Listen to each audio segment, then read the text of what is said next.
It's another tough day for motorbike taxi driver Basirullah. Fuel prices in Pakistan are the highest they've been in more than 70 years, and people are struggling to cope. Basir barely makes $100 a month. He says more than half goes on rent, and he struggles to fill his tank, even though his bike is the family's only source of income. Petrol बड़ा महंगा है बड़ी मुश्किल से गुजारा हो Fuel is very expensive and it's hard to survive. Even the passengers aren't happy paying the actual cost, and business is shrinking every day, making it more difficult to support my family. Motorbike taxis are the cheapest mode of transport in cities, and even then, not everyone can afford the fare.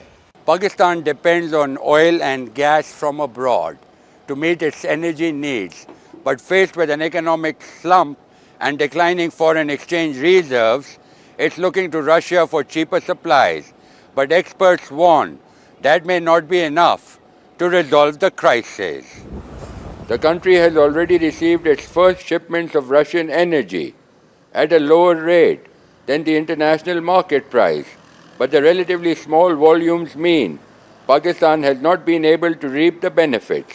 If we are able to negotiate better, if we are able to get major quantities of imports from Russia, then there is a benefit. Otherwise, the impact will be very, very little, and the political cost and the diplomatic cost may be higher. Russian oil and gas shipments are banned from European markets, a measure imposed over its war in Ukraine. It's the risk the government seems prepared to take, despite the foreign currency shortage and limitation at its port and refineries. The government's imposed more taxes and is increasing the prices of fuel and other commodities day by day, which has brought more misery to our lives.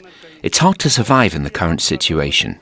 Pakistanis go to the polls in January and will be looking for the new government to stave off an economic disaster and put the country back on the road to recovery. Kamal, Hyder, Al Jazeera, Islamabad.